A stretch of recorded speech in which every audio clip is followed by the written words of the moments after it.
Bonsoir à tous, ici Camille Vlog, de retour dans une nouvelle vidéo méthode de travail encore une fois. J'ai interrogé une autre personne de ma promo, aujourd'hui ce sera une méthode de travail d'une personne qui était en passe.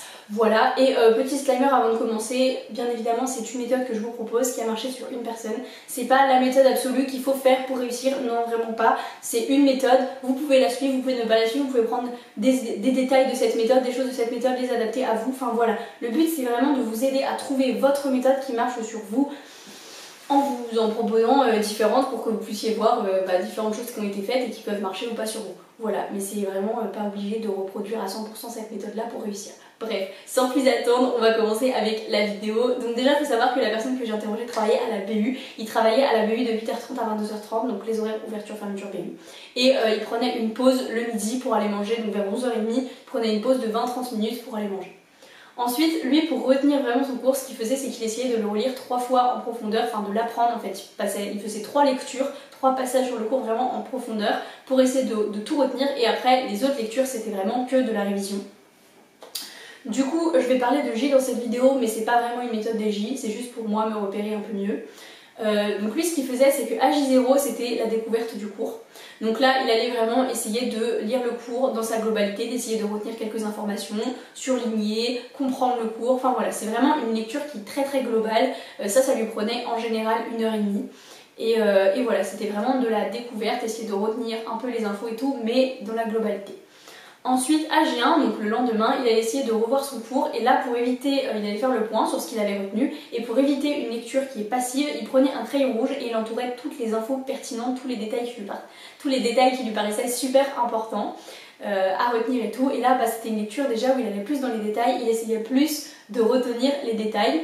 AJ1 aussi, AJ0 pardon aussi, je l'ai pas dit, mais il essayait de trouver des moyens mémotechniques pour mieux retenir son cours et mieux retenir les informations.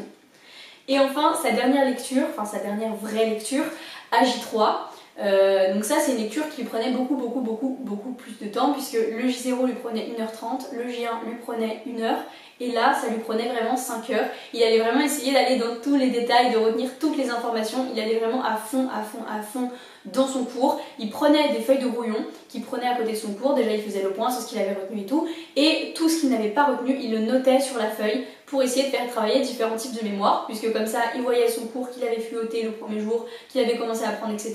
Et toutes les informations, voilà, il lisait son cours, il voyait son cours. Donc ça c'était la mémoire visuelle, et il l'utilisait aussi en marquant son cours, en notant les informations. La mémoire kinesthésique, donc la mémoire des mouvements, voilà, et ça lui permettait d'utiliser différents types de mémoire. Du coup, comme je l'ai dit, voilà, il prenait tous les détails de son cours, tous les petits détails qu'il n'avait pas retenus, toutes les informations qu'il n'avait pas retenues, il les renotait sur la feuille, et pareil, ça lui permettait d'être plus actif dans son apprentissage et de retenir tous les détails. Et le but à la fin de ça, c'était vraiment d'avoir retenu tout son cours, tous ses détails, tous les trucs. Et ensuite, 2 jours plus tard, il allait essayer de revoir son cours, donc pendant une petite lecture de 5 minutes, faire le point, voir ce qu'il avait retenu et tout. Si il se rendait compte que ce cours-là, il n'avait pas retenu, le lendemain, il allait le revoir, encore 5 minutes et tout, et ça arrivait, certains cours, qu'il le revoit tous les jours, pendant des petites lectures de 5 minutes, histoire que ce soit toujours frais dans sa tête. Et les autres cours qu'il voyait qu'il avait beaucoup mieux retenu, et bien à la suite de cette petite lecture de 5 minutes, il se disait ok d'accord j'ai retenu, bon je vais le voir plus tard, donc il allait le revoir je sais pas une semaine plus tard, et ensuite il allait refaire le point, pareil avec cette petite lecture de 5 minutes, s'il se rendait compte qu'il connaissait son cours, et bien très bien, il allait le revoir encore dans plus longtemps, mais s'il se rendait compte que il le reconnaissait pas, et bien il allait le reprendre peut-être un peu plus longtemps, etc. Voilà. Et de temps en temps aussi, il allait revoir le cours en entier en prenant un petit peu plus de temps afin d'être sûr d'avoir vraiment bien retenu les informations.